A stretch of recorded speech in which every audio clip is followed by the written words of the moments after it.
Hey guys, welcome back to another episode of the Corner Flag Talk podcast. It's your boy John. I here with Virgil. Uzi, what's it good, my guy? So there, just embracing the cool, dying right now, but we had to push on. And we also have Salik. Salik, what's it good? I'm good, embracing the cold as well. Trying to survive, boy. I on the other hand embrace the heat. So this morning was insane current went by us and I felt like how a ham does feel on Christmas, truly.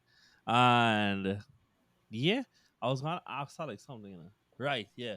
So, Salik, at this point, you're basically a regular, and I feel like I want to start a count to see, like, by the end of the year, who does not John or Virgil have the most appearances. But like you way in the lead, Yeah. like Well, by it'll either be far. me or Daniel. It's one of the two Yeah, of I us. was not gonna say it's between two all here. And whatever it is, we can manage to get one of you and or the kill all. But Yuan, the 1 week Yuan was supposed to come, they end up losing, so he didn't come. And then the killer them always losing. So and then on top of that, the killers work and he's go to school. So yeah, he's never have time for us. But we had time to watch the Manchester Derby today, and that's where we'll be starting this week. So, um, United lost 3-0 at home to Man City, which a lot of people thought was expected. I actually had a little bit more faith in United going into this stand. I think most people had mostly because I think it was at home, it was at Old Trafford, and United usually try to put in pretty good performances there, even if on the road they are pitiful. However, first half we had a kind of contentious call for a pen, which we'll talk about a little bit more, and then the second half, Ten Hag made some changes. And I think it was had the complete opposite effect that what he was intending it to have. United lost any stance in the game and went from being a cagey close game to being completely honest, a training session for Man City in all honesty. So that being said, Virgil, overall thoughts hmm of the game, bro? Yeah, just like what you say. Honestly, going to the game, I honestly had a lot more. I had better expectations from United because going to this game, I wasn't feeling like as confident before because I know how recent games went for them. United United kind of have a confidence boost right now. But honestly, from like the first 6 minutes, honestly, I felt like United will look. I felt like the game was going to be kind of cagey and would have swing either way. But Mm-hmm. honestly, I felt, and this not even just from the first goal. I just felt like even just leading up to that, I felt like at some point City going to score, and I feel like from that it just depends that okay, when City does score, how United going to respond. And obviously it had moments of the game where to me I find kind of like really just throw the game. But honestly, after a while, it just felt like it's gonna be standard results, honestly. And whole time for the game, I sitting down thinking to myself, I was like, I sitting down there, I doing dishes, I making food and thing while the game going, and I couldn't really care to really focus on the game that much. And I sitting down asking myself, like, this how United fans used to feel like in the early thousands, like when City come to them, it's like you honestly at a point feel like I can't even say Brentford. Brentford felt like a tougher game for us. It just feel like after it just standard. It just feel like if United was to get that win, it would be a sucker punch. It would be like, okay, it seemed like the noisy neighbors really just get the best of us. But honestly, Mm-hmm. after a while, just felt like standard. Fair. Salik on the outside. What was your thoughts? I thought in the first 20 minutes, United were the better team. And I really thought they were going to get a goal at some point during that time. But he didn't score today. But Hoyland basically won the game. But unfortunately, he won it for Man City. And Yeah. this is something that, and I have always been consistent about these things, and I have said it before, like last season, especially with Xhaka versus um, against Liverpool, these moments change these kind of games. And as soon Mm-hmm. as Hoyland put his hands on Rodri, and Rodri went down and they checked it, I was like, oh, well, this is going to be a pen. And as soon as Haaland scored, that was it. If Onana had saved it, I think United would have gone on to win the game. But the fact that Haaland scored it, it's just like, that's the game changer right there. And City, just after that first goal, they just cruised for the majority of the game. United didn't threaten them at all. They had like very, I would say, half chances. McTominay had a good shot. Rashford should have scored the chance that he had, but he also missed. And again, I don't know how much times I'm gonna have to keep repeating this, but United just don't score enough goals, and they were at home today, and they lost 3-0. So I mean, I don't really have much more to say on that. And apart from Ten Hag's, as you said, Ten Hag's substitutions being given the opposite result of what it is he was trying to do, along with Mm-hmm. taking off Hoyland after bringing on Mount for Amrabat, which is an attacking substitution. They then take off Hoyland to bring on Garnacho, which is a very weird substitution. To leave Rashford Mm-hmm. on the pitch again, McTominay played like 90 minutes, I think, as well. So again, more questions up for United. I don't really know where they're going from here. I think Ten Hag's job is in a lot of jeopardy right now, especially if they don't pick it up anytime soon. And with the Champions League, they on basically living on the edge of the Champions League right now. So that's it's just tough for them. I mean, looking at City though, I thought City were excellent today. Like they've Mm-hmm. sustained that first 20 minutes for they held off United really well, and I thought Bernardo Silva was man of the match. Like he was fantastic today. Haaland should have had like four. Um, on Nketiah twice, but yeah, that's about it. I don't Yeah. really have. I think this is just as standard as it gets. It's standard 3-0. United get Chrome at home. It is what it is. Mhm. Yeah.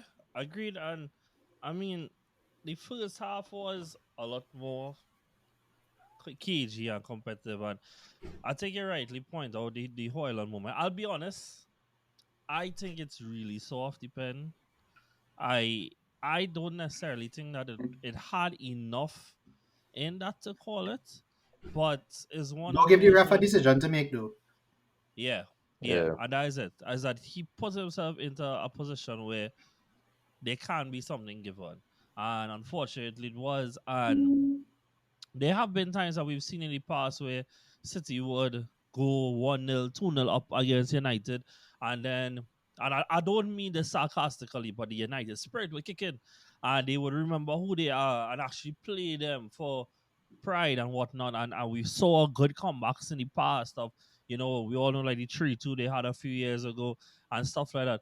But given where United are right now, they just feel devoid of all hope, you know? And, Salik, I know that me and you just talk about this a lot of times, but and people can make jokes about it, but the truth is that they aren't firing properly.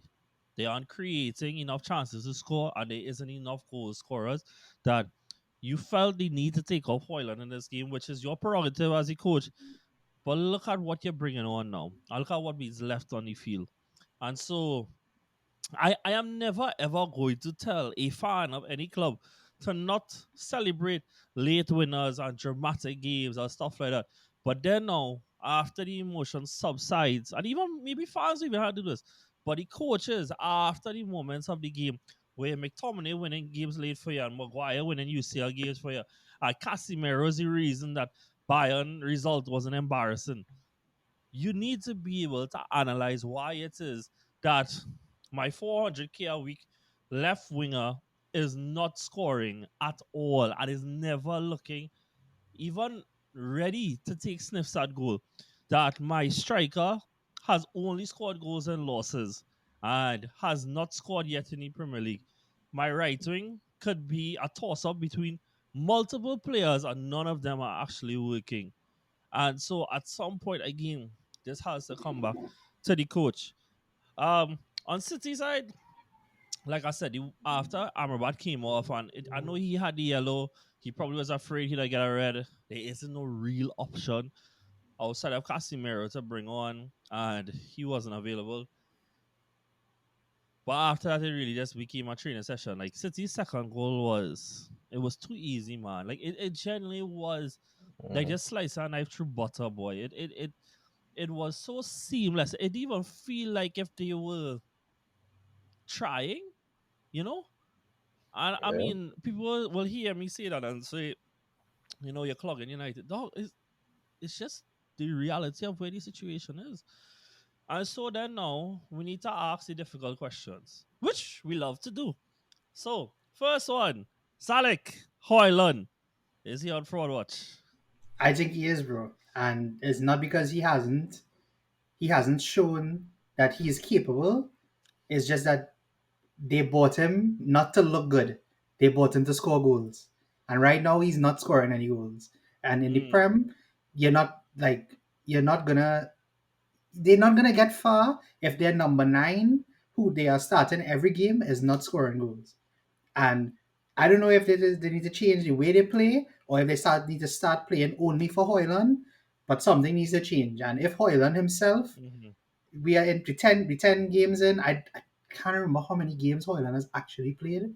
I think it might be six.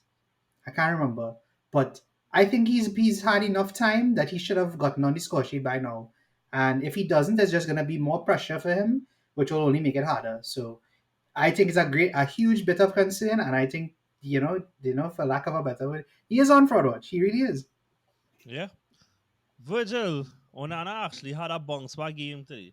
And I thought that if it wasn't for Onana today, honestly, it could have been about 5 or 6 nil. Mhm. And with that being said, are we feeling like he is coming into his own a little bit more? Or is it that you're still expecting a little more from him? Don't get Well, me wrong, he still had one or two little shaky moments in the game, man. Like that one. one where he come out of food and Mhm. I was like, what is he doing? But he still had a good game overall. But yeah, go Yeah, ahead. but I mean, if we get into the point where we praising this man for basically doing the bare minimum, what they here would do, then this really says a lot about United's quality because right now, because don't get me wrong, yeah, he saved, which is the job of a goalkeeper, and for any early chances, it had moments if Haaland had just decided to for the first early chance, if Haaland decided to throw his head at it or like a big strike and bundle the whole ball and the keeper into the net. It'd be a whole different story. We'd be Yeah, here talking about a whole yeah. different narrative. But just highlighting that third goal, really, the man literally just parried that ball straight to Haaland. Haaland squared back to Foden. Foden tap it in. So it just moments like that where obviously, yeah, you're looking at what Onana does, and you say, okay, this is stuff to give him confidence. It's nothing. I don't. This is nothing to look in the general sphere and say he improving. This is just really to build his confidence, honestly. But Yeah. you gotta look at moments like that that leads to goals. In a game like this where it was already done and dusted, you know, you look at that and people might be like, okay, the game is over. But you're going up against your city rivals. It's not something where you want to be piling on more goals and add to the embarrassment. And you don't know. Stuff like that is not something you could say is a one-off one. No, this is stuff that you have a lot of confidence. You might see stuff like this happen in bigger games where it means something, where it mean more for them, like going to the Champions League and going back to what you said about the Champions League. So that's my thoughts on them. Yeah. Next difficult question. We now have seen this one is just any one of y'all could jump on and say anything. By the way, I agreed with both of y'all have said. Um yeah. We have now seen the players that Ten Hag has chosen to keep. We have seen the players that he what's it what I'm looking for? It was well known who he didn't want to keep. Mm. Having to be the ones to save his jobs, the one that he wants to keep, or the ones that he signed are either failing under him or are out of favor. Are we now in a position where Ten Hag is sackable? Oh Hmm. yeah, oh yeah, bro. I not sure if you remember this, but I told you if they don't get out of the group in Champions League, I think he will lose his job because this is the kind of season where after a season like last year, you have to improve. If you Mm-hmm. anything that you don't if you don't meet the expectations of at least what you did last year, it's not going to reflect well. And being in the Champions League is a huge thing for United. I Yeah. personally think they have enough to get out of that group. I personally believe that. But if he doesn't do it, and I can't remember who it is they have coming up in the leagues very soon, but Mm. after losing to City today, they have to Southampton. bounce back. And if they don't, and if they continue to lose games, he's there. I think if you look at the league right now, he's probably in the top five managers that could be sacked first. And that's kind of crazy. Yeah, Come to think about it, especially on the season that they had last year. they are full of away next, which Mm. is not a bad fixture to bounce back in. But No, but still, but even before that, I think the board and stuff will be looking at the cup game against Newcastle because yeah, you're yeah, still you're yeah. still you're still That's a trying big to, match. Yeah, yeah, so that's this you're week too. still Yeah. trying to push. You're still trying to push for him to at least get some silverware because he has that squad, and obviously these are the competitions where they'll want him to push for. Obviously, the league is obviously every team will want to perform good, and they'll want to place high. But you're looking at these competitions where United are really focusing on. So Mm-hmm. I just say, looking at all the players that he brought in, looking at how last season went, looking at everything that had been going on behind the scenes, I literally was asking myself after this game, I was like, from a performance like this, every all you hearing from these United supporters who are pundits and all these other people behind the scenes are saying obviously trust Ten Hag and trust the process and we gotta be behind him. What they really sitting down talk to Ten Hag about? Because I literally feel they have to sit like I want to know what our conversation is like after games like this where they sit down and like are they fully behind Ten Hag? Because I sure nobody could be looking at how United playing right now and say, all right, this is just a blip and we gonna get together at some point because it does not seem like they're going to get anything together. Um, I'm going to steal something Salik told me this week. Um, what transpired between Garnacho on social media and Onana, it does reflect that they are united behind the scenes. The Discord is united, that they don't want any sort of separation and stuff like that. However, you can be as united as you want.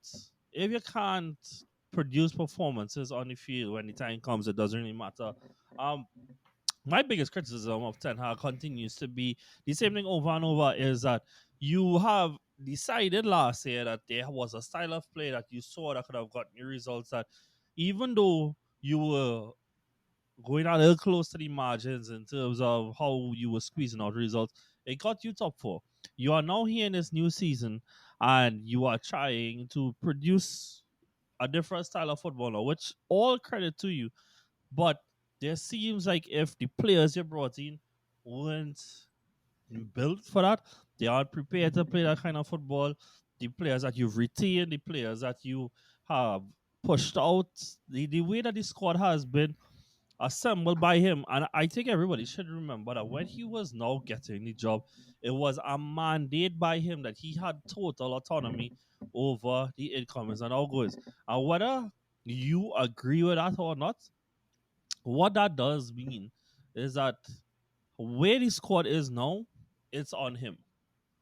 And it's not for a lack of having funds or lack of players coming in, because if we look at it, they had five players coming this summer. They had five last year.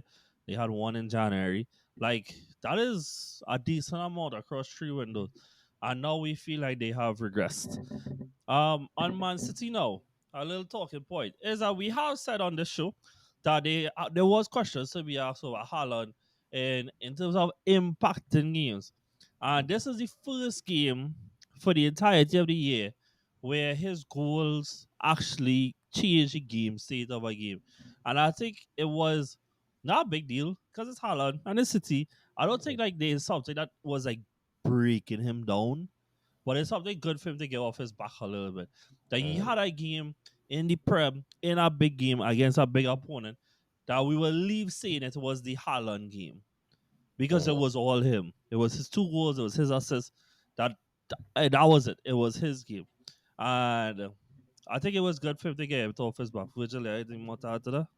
No, I feel like the thing I want to add is like that honestly just speaks out really about the levels that Haaland on because we literally having a conversation. Even you see in all over social media people have that conversation where a guy that goes from breaking a Premier League record, most goals in a season, top scorer in Champions League, and the argument that people still having is his goals not winning games. So the goal is still there obviously, and people talking about when the goals come, the type of goals. But at this point, I feel like there's something Haaland really really don't care for because every single game whether he scores the winning goal or whatever, you keep seeing for him that he wants to score, and that's all are really important, honestly. Yeah. Um, I was gonna say something else. Thankfully, I took Alvarez out my fantasy. That's good. I see Real Men take Allen out, It's just a kind Yeah, of well, them crazy is move, boy. clogs. I wouldn't do that. Oh, God, I was really going to say something else. What was it, boy? I think the lesson to learn from this is never depend on United to take points off of anybody meaningful. That is a Mm. very important point to me. Um, Can I say something on the Haaland thing before you go on? sure, yeah, Yeah. So you know me, I've been a very I've been opposed to this Haaland narrative that has been going around that he doesn't score important goals. So you know what? Today he scored important goals. He literally won the game today. But at the same time, I think what people also need to remember about about just goal scoring in general is that like the whole game state thing is like if you're winning, if you're drawing, if you're losing, right? mm, But if Haaland scores a goal after City are already 1-0 up and he scores a goal to make it 2-0, City realistically win the game. So, yeah, you know, yeah, those valid. those kind of things are important as well. So I mean for the Haaland big game, no big game goals believers, this is a case in point for you. But just keep in mind that when Haaland does score, he usually kills off the game, which is Yeah, incredibly important for a team like City. Yeah. yeah, valid. Last talking point before we move on is at the end of the game. This is not really a big talking point, but however, I genuinely am shocked he didn't get a red card for this. But like how Anthony didn't get a red card at the end of the game, like like why not? Like if we're going to call out the fact that we think that it was a soft call that they made for the pen, is it because he felt sorry for them that he made a soft call for the pen? But like the man swing at knee height at the man, Hmm. and then after that want to fight. Like what more Yeah. evidence you need? You know, like I don't know.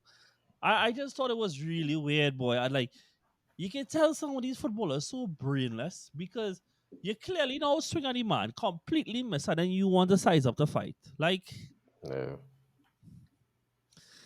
whatever. Cool. Nice. Moving on. Other big game on Sunday is Liverpool. Kidding. Everton beat West Ham, which the short night Harvey keeps marching on. We will continue to do so. I actually asked our brethren today who does do betting and stuff because I don't know my head from a toe with that kind of shit. I was like, bro, is it possible for me to put like $200 on Everton finishing above United? Because you know what, boy? I believe in Sean Dyche. And even more so since I started the narrative about the hot things. You know me, we're gonna triple out on it and hope for the best. However, Liverpool did actually beat Nottingham Forest, say 3 goals to nil. Mr. Inevitable scored the third goal because how dare he go again without making a goal contribution? However, it was the Dominic Soboslai and Nunes show to really start off this game, to be fair. They were electric, they were fantastic. They were everything you expect from Liverpool, and I honestly don't really have much to add to it because it just is what you expect from Liverpool to be how they were, and it is actually kind of nice to see a Liverpool that isn't so dependent on Salah, where you see a Soboslai and Darwin coming into this house a lot more. Salik? Well, you know, again, Liverpool 3 goals. You know, you have to give it. They did score four. And one was disallowed. So you know this again. Nothing new about Liverpool. They they beat Forest. Forest didn't really do much in the game at all. To be honest, this is probably Forest's worst showing of the season. To be honest. But again, Liverpool they look good. They look good defensively. I heard something during the commentary talking about the different system that Klopp has tried, and that is probably what is responsible for their defensive problems this season. And I kind of agree with that because it is a different thing that Matip and Konate have to learn. I think Virgil has looked great this season again. Um, Mm-hmm. so you know nothing new about Liverpool. You know me. I've been running the Soboslai has been one of the signings of the season prop for the longest while, and Yeah. again showed how good he was today. Gravenberg was good today. McAllister was good today, and against teams like this, they're gonna roll them over, and you know that was a real good showing from Liverpool today. Yeah. Nothing more I could say about how good they were today. Um. Oh, I Also, also want to say I honestly think mhm. Darwin has been a top 10 player in the league so far this season, and I truly believe that. Truly believe that. Hmm. I don't know if I dare, but I could He be has wrong. been, bro. In terms of He's been impact, really good. Darwin Like, has been yeah. crazy. Like it's so unbelievable how good he's been, especially how last season everybody was like, oh well, he's basically like he's finding chance and he's not doing anything with it. But that's not the case this season. Like he's really upped his game and he's moving into the price level that they paid for him, quality type player. So that is another thing I just wanted to add. He's been looking real good so far. Yeah. Valid. Okay, sure. Yeah, I could get on board with that. I think like the best way to describe him is like refined chaos because he still feels ultra explosive, Yeah. but it does feel like there's a bit more precision in his execution, which I think is all anybody really wanted from him was to be a little bit more precise. Um, I feel like if I know Salah you saw it, which I don't know if you guys see the one he missed in midweek against whoever it was, Toulouse in the Champions in the Europa League. uh, but The head post.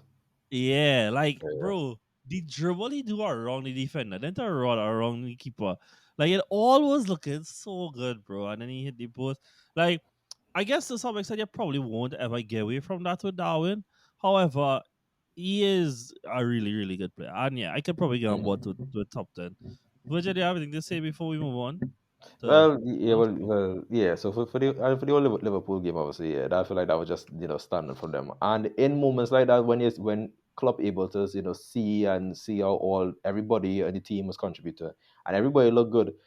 This honestly just it may not be anything that too flashy that going to cause any major change in any narratives, but this is what you want from a Liverpool fan would definitely want this. You have these players like I look at all these players for club as like this is all part of his arsenal, and obviously you have Salah as the main man, but when you have the likes of Darwin who could miss chances and then next week he keep pushing and getting goals and all these things. You have that, and then when you look on the bench, you have other players you can bring on even at the midfield now contributing and feeding the attack a lot more. So right now I feel like for Liverpool, Liverpool just look like they have all boxes tick right now, and they just keeping that consistency going. yeah, agreed. Before we move on, I just wanted to look at um Liverpool Football Club's upcoming fixtures. And so in the next 2 weeks really, because after that is international break. Yeah, it is. They just have Luton and Brentford. We Mhm. expect that to continue. And with Spurs playing two tougher teams then, and Arsenal playing Newcastle, and I don't Who's the think tougher team? Wolves or behave Aston yourself Villa? now. Behave yourself now. Why does it just be so? Aston Villa and Chelsea, that is the tougher team. Wolves And are tougher team than Chelsea. after the international break, though, City had to play Liverpool. But what I was going to say is going into the international break, could we see a scenario where Liverpool are closer to the top of the table? Oh yeah. Yeah, Yeah? yeah, for Yeah? sure. Oh yeah. Cool. We Oh all yeah. on board with that? Nice. Bro, they will steamroll Luton, and I think they'll beat Brentford too. Like you're Yeah? looking at 6 points for them in the next two games. Yeah, That's why. Cool. Then we have City versus Liverpool on the return, which should be great, hopefully, as we get rid of the last international break for this year. Okay, cool. Moving on. Next up, we actually have. I don't know if you all did watch the Newcastle Wolves game, but that was actually real I funny. did. Pedro I did. Neto is a great footballer, and it is truly heartbreaking that he get injured again because he was doing phenomenal, bro. Like he was great hmm on the day, and he keeps making people wonder why, like, any time period that he's broke out the Wolves, I know he's had injuries, but like clubs have signed players like what's his man name? Like Madueke, like Anthony, like whoever else you wanna go down the road with. And look, we have a prem proven right winger, left footed, and is insane. And it's just really unfortunate how often he gets injured. But Wilson at the double. Salik, we getting closer to 20. That's great news. And what was actually a pretty good at Ivan Cha, a bicycle kick, which was insane. But I didn't bring this up more that I wanted to discuss it. I just wanted to, get out there that I apologize for ever doubting Wolves Football Club for staying up because Gary O'Neill, bro, you are him. Um, I don't think you should have sold out your tactics on Monday Night Football because Newcastle did actually seem like they were fairly adjusted to based on what he said. But you are him, bro. They clearly have enough goals in this team to, at the very least, avoid relegation, if not do anything better. Because Huang is stepping up. Cunha scored. Neto, we don't know how long he'll be out for. There's always a January window. The winner of their last game, Salak Tamo to pronounce my name, the striker. Kalasic? Yes, thank you. He was even on the bench as well, didn't even start. So they have a little bit more depth there. I have just postponed us reaching the Arsenal game, but we'll reach there just now. Because there's also one other thing I needed to bring up was the fact that yesterday somebody get a first win of the season and Bournemouth we are up. What surprise team this season finally get their first win. And it was against Burnley, which doesn't really help my case. But Doesn't count, bro. we Yeah, that's take it. points wherever we get it. And thus, in the next 2 weeks, they have, oh good Jesus, they have Man City next. And then after that, Newcastle. is it Newcastle? Yeah, it is. That's not nice. That is Newcastle. Good Jesus. Okay, well, it was nice while it lasted. Hey, board, can you do something for me? I don't. Anyways, so Arsenal went 5-0. And I heavily rotated team actually. And one of the criticisms that I've had on Arteta is that like I don't feel like when we have a chance that we rotate enough. But it was the first time Smith Rowe started um pre his big injury in the league. Kiwior started, Zinchenko came back into the side, Kai Havertz started in place of Odegaard, which I think was the bigger shock there, obviously. And he started because Jesus was out injured. And so it was a lot of change in the team that brought about a 5-0 win. And I think it was a good game for those who are more on the fringes to show that they aren't that far out, that if needed, that they are there. And, you know, whenever Arsenal do drop points, the talk always does come back to do they need a striker, Ivan Dooney. And I think this last week did a lot in putting a lot of credit in the current crops tank. Gabi Jesus was man, he matched in Seville and had a phenomenal performance. Unfortunately, he picked up what it seems to be a very small lock. Eddie came in for him today and scored a hat trick. And honestly, bro, like it's seeing. I actually really rated all three goals, boy. Like the touch for the first one, the instinct for the second one, and the turn and the hit for the last one, bro. Like that was such a I'm him moment. And then Mm. and it was really good that I could have seen that he what is good for Arteta now is that he saw that yes, there's a certain level of position that I can't afford to Mm. rotate the way that Pep would rotate. Keep players who are on the fringes closer to the squad, keep their fitness levels similar, and we don't not just drop points, but we could put in good performances as well. So, that being said, Virgil, thoughts? Yeah, because like what you mentioned there, that's the whole point of what Arsenal want to do. Arsenal when they want to build the squad depth, because obviously you're not going. Obviously, you might not have the funds and obviously those things. To obviously, have like the top names in every position and especially top backup options too. But in moments like that where you have players like Eddie and those type of players on the bench where you have everybody could contribute in their own way. And it's what Atata want, because even before this game, you're always seeing that Atata have that faith in Nketiah, because he would play him in games where people would question and be like, why he started him or whatever. So you know for a fact there is trust. There is trust in him. So this was basically his game. So that's good for him. That's good for a player like that. He have these type of games. You understand when he gets his chances, he will want to like that. That's the standard he have for himself. Yeah.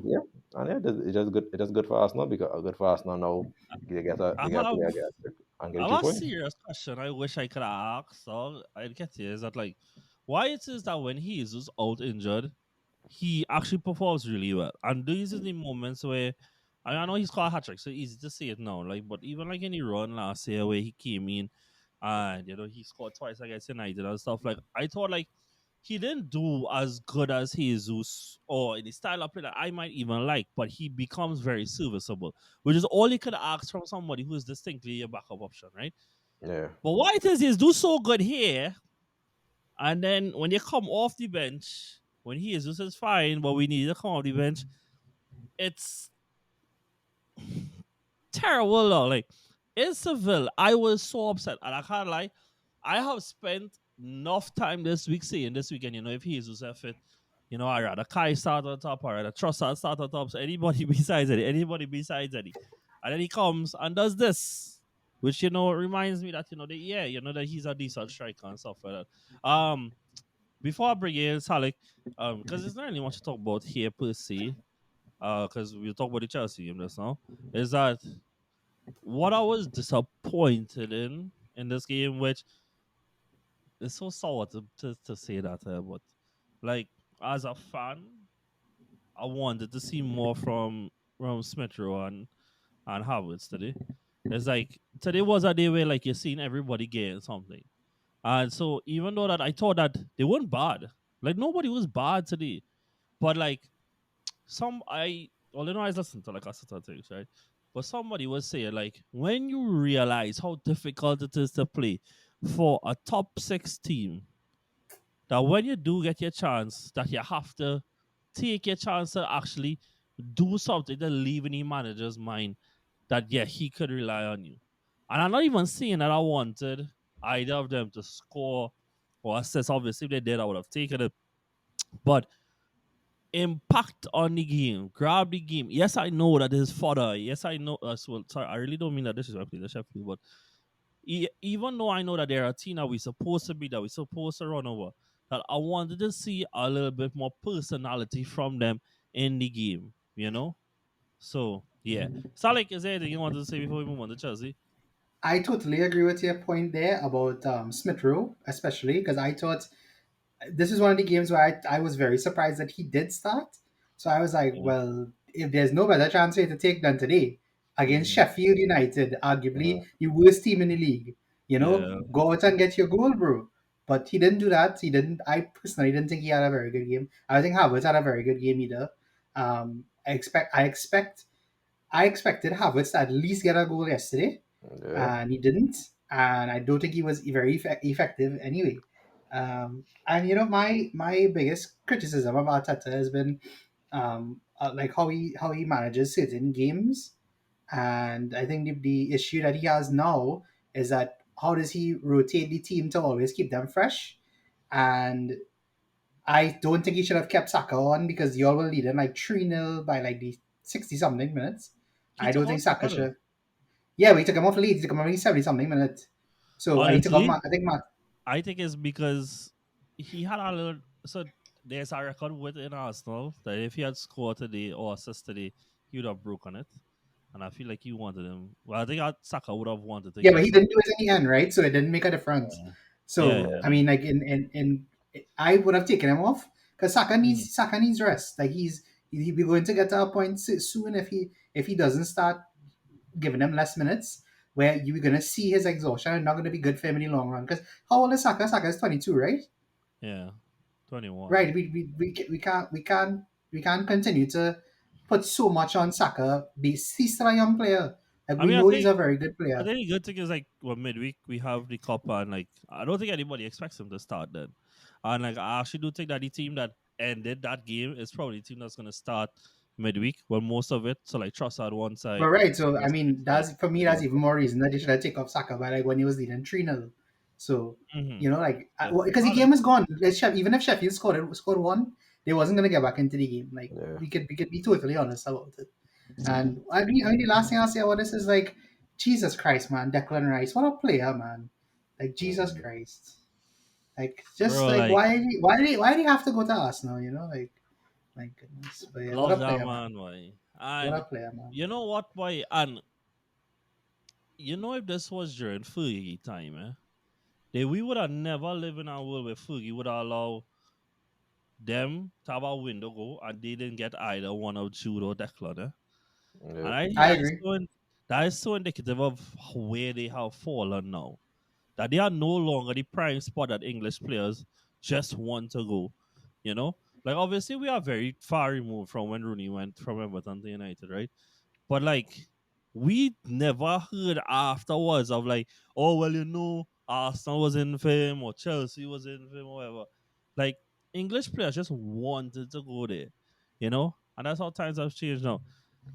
I have nothing left to say about Declan other than, It's bro, just he's Declan just, Rice, bro. yeah, bro. I It's like just it's Declan just Rice, his bro. standard. I know what he think. I don't even think like he shines in these games, But come Chelsea away, come City at home, come United. Those are the games where he stands up, bro, and take games out. The ball for his assists, I thought it was a little bit behind Eddie, but he did really well to take the touch. Like, bro, I can't say anything bad about Ivan. Like, he do so Now good. you're nitpicking there, dog. You're asking the man to give a 100% perfect pass from a goal and Fair, he, valid, from yeah, yeah, yeah. from an assist. Yeah, Yeah, we're sorry. asking for. You're very right. Yeah. Yeah, okay. I wanted. There was something else I was going to say. Now. All right, for Arsenal team, that to be fair, I do think that some of it was valid. That has been struggling to click. We are now the highest scorers in the league. We also have the lowest expected goals. We have the most clean sheets, and something like that. Yeah. To be fair, I do think like compared to City and Spurs, we've had the harder fixtures so far. Yeah, Yeah. yeah, That because debatable, but yeah, fair enough. well, now City have faced Oh, yeah, three yeah, of yeah, the yeah, last yeah. the top Yeah, City, four, yeah, City was, we was in another conversation. Most of our games were very easy up and until we faced United, City, Spurs, and John, you Chelsea. don't have the most goals in the league, yeah? Just put it out there. Second to City, to Brighton. No, Brighton and Newcastle and Aston Villa have 26, yeah, Oh and wow. more. Arsenal and Liverpool have 23. To be fair, I just knew that we had outscored Spurs, and I was just gonna go with that. I should have just say that Fair too. enough, fair enough. But yeah, yeah, one more than Spurs, so fair. Cool, nice. Chelsea lost to Brentford. First of all, the most astonishing thing was when the lineups came out, there was no Enzo, there was no somebody else, Mudrik, no Modric, Mudrik. yeah, Yeah, and no Gusto or right back. That's all. And then when the game started, apparently instead of it being Cucurella right back, it was the Sassy. For what reason? I don't know. Hey, a goal could change your life, boy. Wow. yeah, Sonic, by all means, bro, have fun. What do you think? Okay. Well, I mean, the first thing is, well, Mudrik was injured, so that was unfortunate. I'm not sure the extent of Enzo's injury because he also, his one of his he had the birth of his child.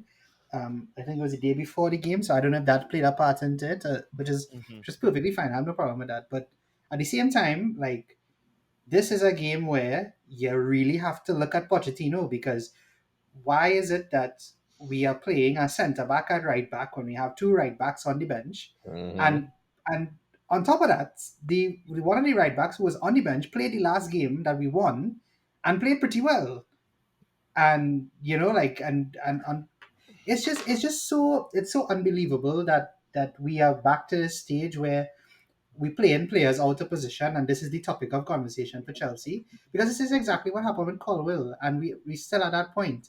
And again, we don't score enough goals. Like we score goals when we feel like scoring goals, which is Mm, probably the problem anyway. mm. And I don't know. I personally don't think most of the Chelsea players had a good game yesterday. I think all of our attacking players were very, were very lackluster yesterday, Mm. and I'm just worried at this point because I don't know what at which stage during the season we will actually kick off and we will have a consistent run of games, because we are already in this difficult run of fixtures, which happens again in the second half of the season in almost Mm-hmm. identical order, Mm-hmm. and in the games in between we don't seem to be winning those games either. So I, as a fan and as a supporter, I just don't know where we are right now, because we would look like we were getting there under Pochettino, and then he absolutely goes against the mold and destroys everything that he's been doing right for the past few weeks. Mm-hmm. And and we were talking about Ten Hag being in a difficult position, and I think Pochettino is in a difficult position as well. Like Mm. I'm not saying that he needs to be sacked, but the context of the season is important, and if we make it to the Man United game without winning at least twice, we're gonna be stuck on like 15 points from almost 15 games, and that is not good, and that's Well, not good Salik, based on I where we was are. going to ask if after the United game, you all won only two of those games. Let me say one draw in there, two draws in there, and the rest was losses. What do you say? Sack him? I think the United game is would be the 15th That's or game 16th week. game of the season. Yeah, I think it's game week 16. Right, that's game week 16, right? So if by that point we don't make a good mess of it, because if we don't have more than 16 points at that stage, I think you have a lot of questions that need to be answered. Like, and Kunku is supposed to be coming back earlier than expected, but will Pochettino be there by the time he gets back? I can't tell you, Apparently, because he's in if we training now. Some, or at yeah, least so individual training. if but the thing is, we need results. We can't keep hoping and relying on the underlying metrics to tell us if we're going to win games. We need to Yeah, actually yeah. win the games. Hmm. And it's just thing. I Because guess to be the fair, only bright spot. Yeah, go ahead, go ahead. all I was going to say is to be fair, you pointed this out yesterday, could have been honestly a 2-3-0 game in the first half. But these players are just not sticking the ball in the back of the net.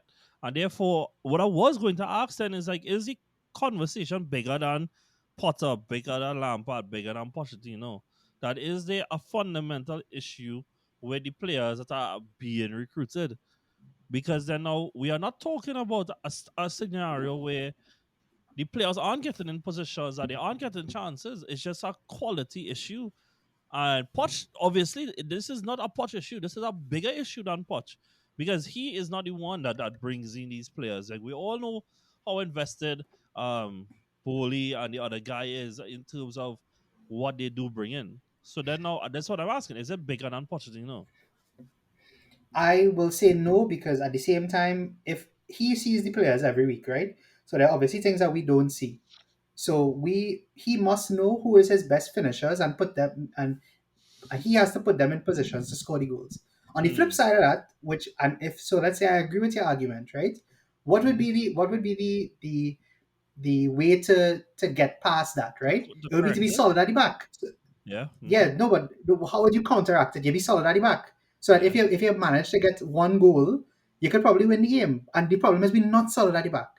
We just keep making defensive mistakes, and that is mm. this is the same thing like United. You know, this is my same point for United. If we scored more goals, these things would, like, I shouldn't have to be talking about the Sassy playing at right back making a mistake. If we Mm-hmm. scored the three goals in the first half, that Yeah, changes the whole game. It changes the yep, whole yep. story Changes that we're narrative. talking about. Yeah, Mm-hmm. So you know, it that is just the problem right now, and I think it is on Pochettino, because this is not something that is unique can I check you to one more time managers or though? anything. Was that?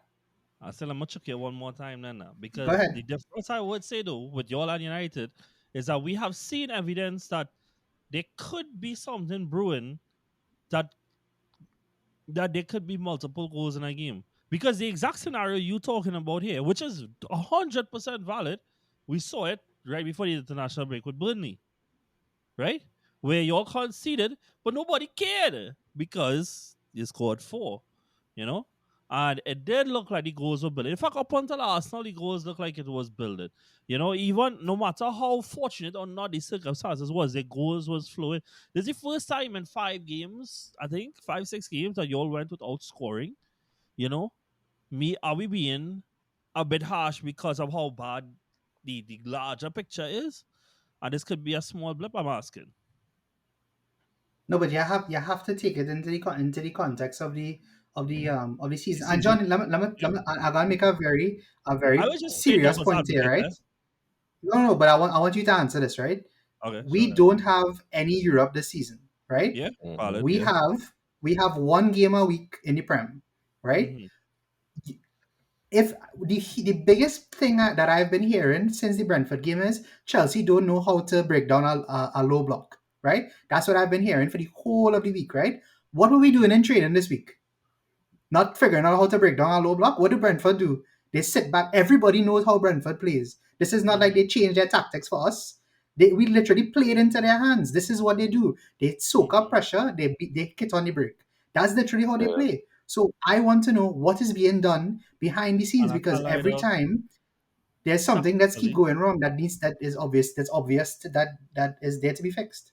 Yeah, and I mean, knowing how Brentford has played out tactically, playing this asset right back was like, even though it did not come about because of our lack of pace, but like just the idea of him playing at right back with Wisa and Yeah, and that's the what was main my next guy? thing.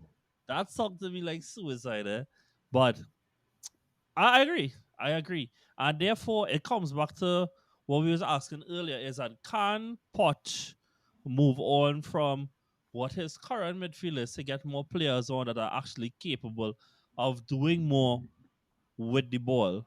Now, the thing is, he kind of was forced into it because of Enzo not being there. But with no Enzo and Gallagher being the one to play deeper, one, you take away what actual Gallagher's strengths are. And then Hmm. two, you lose all form of ball progression because that is He's not a Enzo's ball bread and progressor. butter, you know? Yeah. And I can't lie, Salek. And I swear on my life I am not saying this because he plays for yeah. Um I have not been that impressed by Caicedo since he signed for y'all. Like Oh, I thought it, he was gonna say it's somebody else there. No, Mhm. Cole? No, I don't. no, If I no, thought he was gonna say something else. But okay, go ahead. yeah, I just think it's been very 5, 6 out of 10ish. You know, like I don't feel like if he is impacting games, but I really feel like he's taking away from games, and like this kind of harsh to do to him, because I don't think his price tag has I, anything to do I, with I him. think I think the best way what you want to say is that he hasn't looked like 100 million player, even a Yeah, I was hundred about million to just defensive say like midfielder. we're Like gonna he talk hasn't looked about like that. Mm. like we're gonna talk about Jude in a little bit, right? And what he's doing there. But like even aside from that, like you look at what Rice is doing, and then you look at Yeah. what Caicedo brings, and it doesn't feel. And I mean, I think it's also unfair because he was never that type of player. He's not a forceful player, He is the kind of six that you want to play in a pivot with somebody else, but not somebody who wants to play on his own kind of way. And yeah, But no, he's look also at had a disrupted start to his Chelsea career. I remember he got a red yeah, card and yeah, all yeah, those kind yeah. of things. So I feel like all those things have contributed. But he does need to Mhm. play better though. I will tell you that. Like I expect both of our 100 million players to play better. To be very honest, but But he was it's just forced what it is right now. into more of the changes this week. And again, as you said too, like I think that there were chances in the first half. So then now it's a case of quality in front of goal that we just not seeing. And so, we just always say this with like players that with managers, I guess sacked is that like you can't change it easier to change one manager and it is get rid of eight, Change nine 11 players. players. Mhm. Yeah, so yeah, Virgil, anything you want to say? We this with Mm. Pochettino with Chelsea. The only thing I want to say, I remember seeing a comment about this game. There's like they don't. It's nice to see Chelsea back in form after that blip against Arsenal.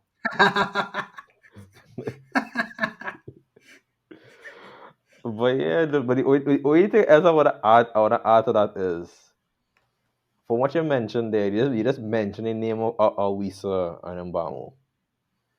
Chelsea literally play into their hands, honestly. Like they literally just give, like you know what to expect. And from the minute I was like, I just think about it as like you know for a fact they're going to terrorize Chelsea, and you know how he had said all them as being at midfield, you know how they play, and just looking at that back line is like, yeah, this is good. This don't really look like it's gonna be a comfortable game for Chelsea. So I honestly, at the end of it, I was surprised with the 1-0, honestly. Like up until the last goal, I was surprised with the 1-0. I thought it would be a lot more.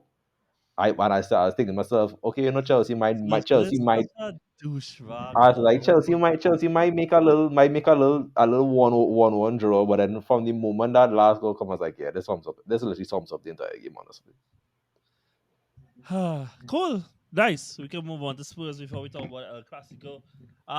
So Spurs. I mean, my thoughts on Spurs has kind of been mostly positive, but like apparently because I had a hot Positive, you take that say? I finished, bro. But because of the way that a hot takes episode went down, that like it make it sound like if I Shock was the only one who put them in their top six when we did the initial predictions for the season. But oh well. What position you had them? Sixth. Okay. Yeah. But yeah, so they played Crystal Palace, and honestly, I thought Crystal Palace was kind of unlucky not to get something out of the game. Yeah. Because I honestly, until the own goal, I genuinely think Crystal Palace were the better side. And but I hear the quality tells, and Madison is who he is. But you know what? I don't unless all I want to say about the game per se, or you could. Like I said, I think at the end of the day, even like with us or with anybody who's go there, like Virgil will know this too. Like going to Selhurst Park, especially when they put you on a Monday or a Friday night, is the worst. It's like they're Yeah. setting you up to lose. You just want to get out there with 3 points. This question I was going to ask is bigger than this. Um, Spurs, it does feel like everything is, even though I know Son scored and stuff like that. It does feel everything is dependent on Madison, right? With the way the ball flows through, how they get their attacks clicking, and the person that they want to make the final pass is Madison. However, we're talking about a player here who has a kind of dodgy injury record. Do we have concerns about that for them this season and how it may impact their season? Hmm. No, what you say there is true because when you look at that, obviously what going on at Spurs right now, it seems like obviously I don't want to say a fairy tale because that's kind of like making it seem like Spurs should not be up there in like in the top four. It just we was not expecting it, and credit to the player and credit to the manager. But as I say, it really feels like one unfortunate event like an injury like that could derail the entire season. And knowing Spurs, the type of Spurs, I feel like if something like that is to happen, I really feel that it wouldn't just be just a simple derail. It would be like a huge drop. Mm-hmm. Can I say before Salik, you give your opinion? If it ever does happen, is that kind of I don't know if it's out their solution, but I would like if they put Kulusevski inside and play Brendan Johnson outside. But yeah, Salik, So, thoughts? Does the season ride on so Madison's fitness? I don't think so because I think it more depend. This is kind of funny because I feel like because Madison has come in, that everybody thinks that this big change has been due to him, and I don't think it is because of that. I think it has more to do with the fact that Son is playing as a nine, and Yeah, I I think think that's once a you once big you part of it. Yeah. yeah, and I think once you're able to get the ball to Son in those positions, I think that Spurs will continue to do well. And you're correct when you say that because everything goes through Madison, that it looks that way, but it's just because Madison is the best person to get the ball to Son. Yeah, So valid. I True, think true, true. that is something that needs to be considered as well.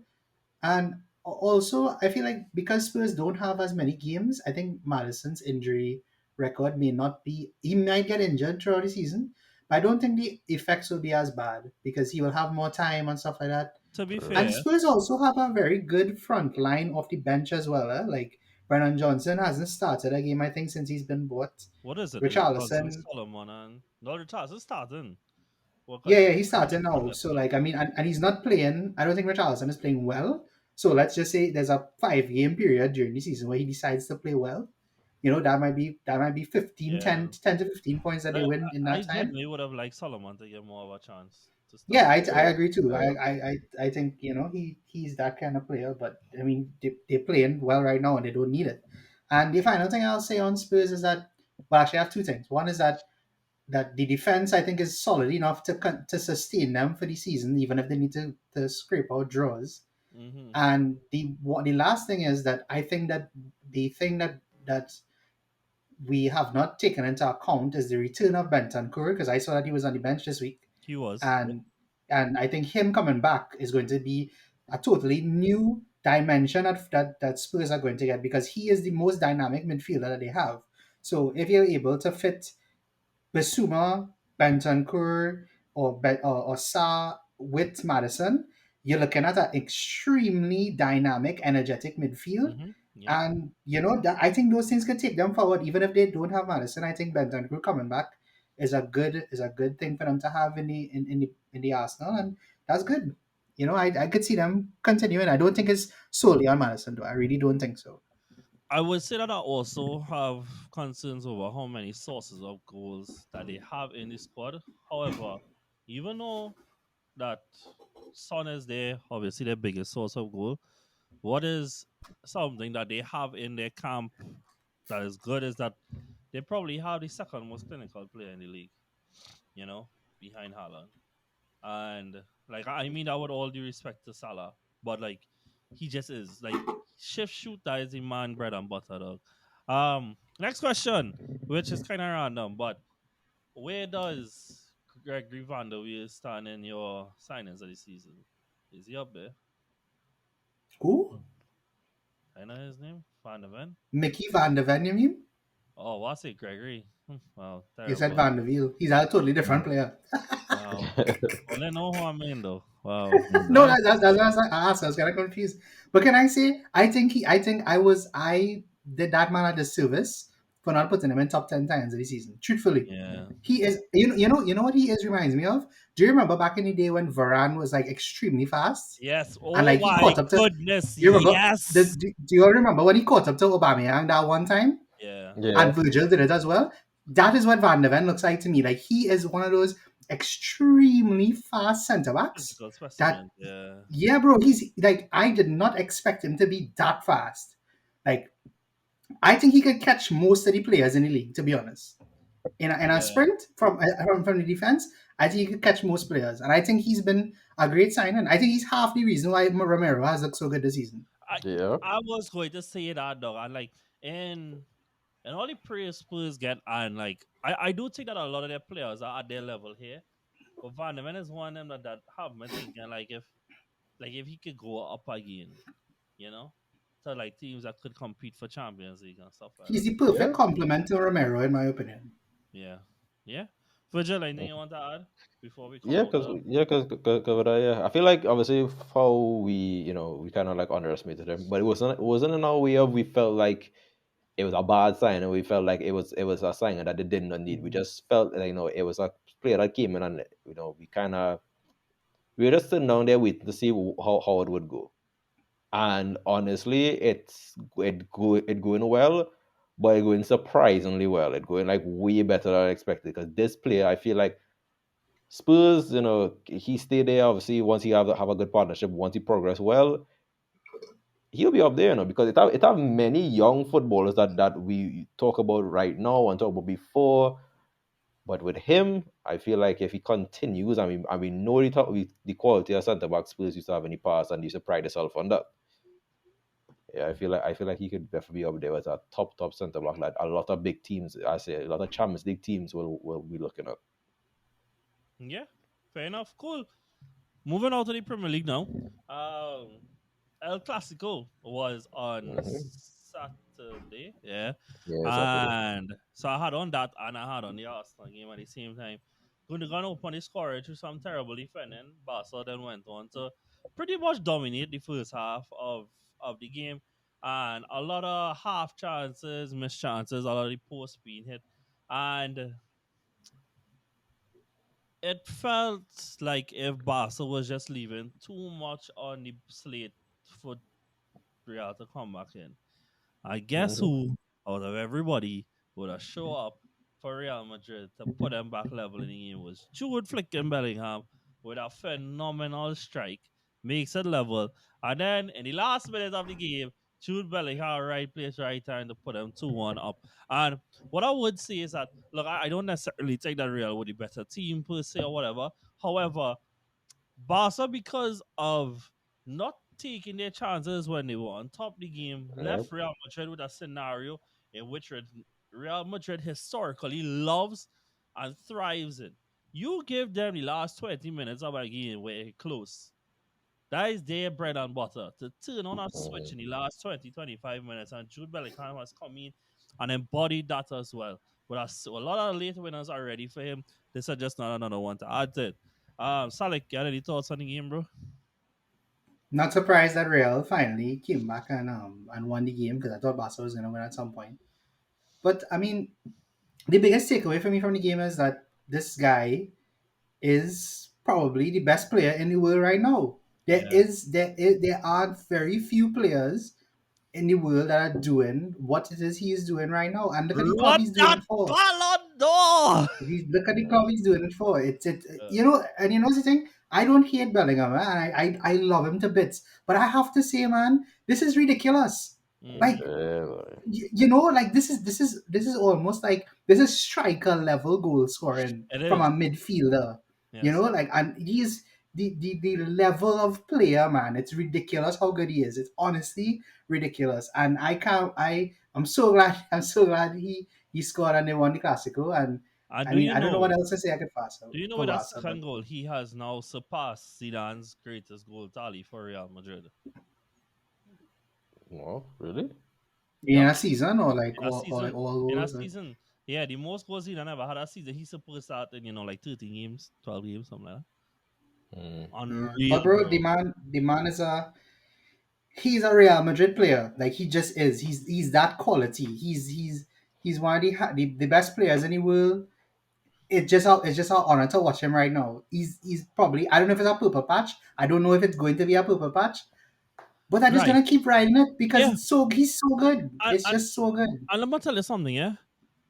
For all the criticism I've always had of Son was mostly because I just didn't think like people rated him properly for what he was, right? But after season of Son overperforming his metrics or whatever, like people would have said things like, he got regress. But there are players that are just him. And when they now reach to the stage of doing that and people notice it, people would think, wonder how long he can keep it up for. But then we had realized that over the time that was like Son's true level. Just a ridiculously clinical player. What if we are now just seeing the birth of what Jude is then? You know?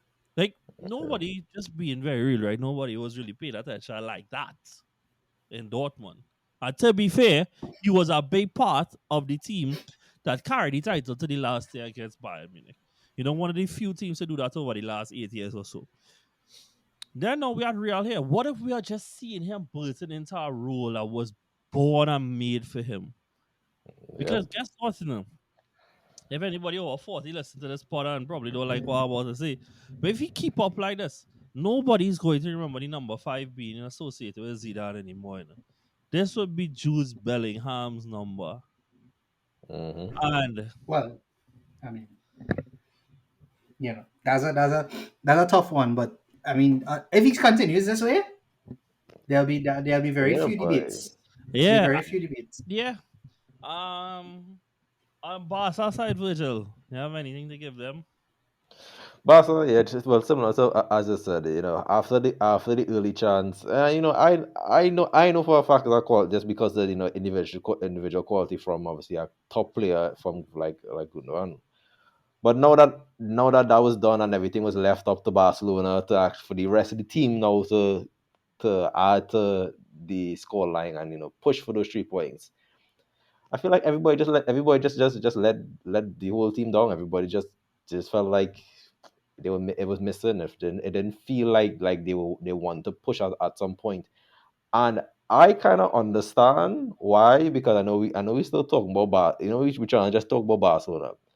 But when you have a player that can hit a strike like that, like how Jude do for that first one, I could understand how any team going to look at that and be like, and just feel deflated because that strike out of nowhere. Because from just imagine you there, you push this man, dude. At that moment, I'm pretty sure a lot of Barca fans at moment was like, oh shucks, I really feel because they see in the quality when Madrid play other teams. They're like, wait, but we really don't want to be part of the statistic, you know. We don't really want to get marked down and be like, you know, we basically get touched by Jude. But honestly, yeah, because you know, and then going back with Barca, I feel like obviously like the comments and stuff I heard from Gunnar saying that, you know, he felt that, you know, there wasn't much aggression from the team after that defeat in dressing room. Yeah. He felt like, He and had a Y'all honestly, didn't think that was phenomenal crazy? interview. no, and I think also well, yeah, I felt like it was crazy for him to say it there in that moment. Mhm. But honestly, I remember sitting down there and just watching it. I was taking in the whole half full time. It really felt like that. It really felt like a lot of the players they're like, okay, well, you know, we lost and everything, but it felt like just lost a regular game in the league. It literally did not feel. It didn't have that energy or how it would feel like Yeah. after Yeah. a regular classical loss. So I literally looking at the players, I seen heads drop, but it just seems like they were like, okay, let's brush it off, we go again. So I feel like even without Gunnar saying that, they really felt that, and you saw that from a lot of Barca players. And I mean, look, the reality is La Liga title is not just between the two of them. We honestly, well, I should say Virgil has done pretty well to do a lot of Girona proper on this pod. Come But we on. also Hey, discovered the that best, the best team in Catalonia. Let's say that. but there's also Atletico Madrid who are currently 6 points off the title. However, they are 2 games less and they're about to play one this evening. Yeah. So we'll see where they stand after that, right? But Barca versus Real, guys. The reason that I edge Real Madrid is because as it to go on and do better in this league, is that even though I know Barca are better league bullies and whatever, and the football probably suit winning all leagues more, I think that Barca feels like a lot of square pegs and round holes in that team. You know, Rafinha and Lewa in particular, and then there's a lot of inexperience they're gonna deal on if they don't depend on those players. Shut up. Those don't depend on those players. And then now with Real Madrid though, I think that even though their football may not seem as ideal, I think that Jude has fallen seamlessly into an environment where these players are okay with those conditions to go on and win games. And so I do think that even though that their system and their style might not be up to scratch to what Barca have probably laid out, I think that I find it more dependable. Wait, but this probably gonna sound real ridiculous, but I mean that real, right up my alley. But I currently think that the players at Real Madrid are more dependable to outscore the players at Barcelona right now. You know, like Lewandowski got Yeah. he goes last year, but does it feel like if he anybody actually left last year feeling like if he did anything? Nope. Like, not really, right? You know, and then now he here, and I have Barca fans forever saying, Lawa is Lawa and he's quality, whatever. But we rather when Farhan plays because it fits the football better. You know how bad And that's a wild statement to even say. exactly, right?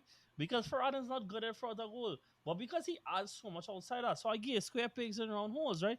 Whereas at Madrid, I think Joe Salou is underrated for how much he's actually going to contribute to this season. Yes. And he has Big. been contributing. They still have Ada Goulet to come back. They have Rodrigo. They have Vinicius. They have Jule who is showing up. Like, there is goals in this team. And I mean, we are looking at Patrick's prediction for January, where they could be an Mbappe transfer to Real Madrid, which could just blow up everything. So, there's goals out there, man. And so I feel like if it does come down to Barca Real, I given that the injuries aren't too bad because Schumann came off yesterday injured and apparently he's out for 6 to 8 weeks. However, 2 of those weeks will be international break. But yeah, we don't know how bad it could be. But it's still a Kamavinga there. Bro, Kamavinga, come off our left back, dog. Hey, this man is so good at football. Dog, I wish he didn't sign that contract last year. But yeah, Olia, Thoughts? Barca versus Real. Ole, what edge it to? I can't remember if we had a conversation Can't about say this Gino. before. You can't say Girona. But I stay quiet because that's my that's my fears. No, I can't remember if we had a conversation before the season start and who we had tipped to finish. But I remember we had comments about this Madrid side. It felt like it had some question marks about the fellow Sheik, and the main factor you mentioned how Barcelona is when it comes to league, they are that team that will obviously push on and you know do well in the league. But yeah, boy, Mm-hmm. I just looking at moments, boy, man. Madrid. Every time you feel like you're counting Madrid out, Madrid just find a way to just make you believe, Mm-hmm. Madrid and the quarter. And as you mentioned, even like also like looking at those players like Hostel and those things, before season you'll be thinking, okay, well Madrid may want to strengthen in the future. Nah, those players doing the job. Those players playing good. And I feel like right now things looking real good for them for Madrid. So to me, I feel like I get what you're saying. I feel like I'd agree with Madrid.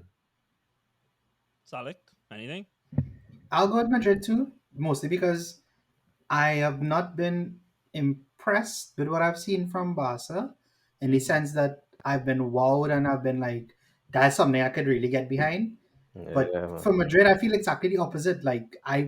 Vinicius, I think, has not been very good this season, truthfully. Mm-hmm. And that Yeah. says a lot because he has I feel levels like to that go has up. to do with the injury though.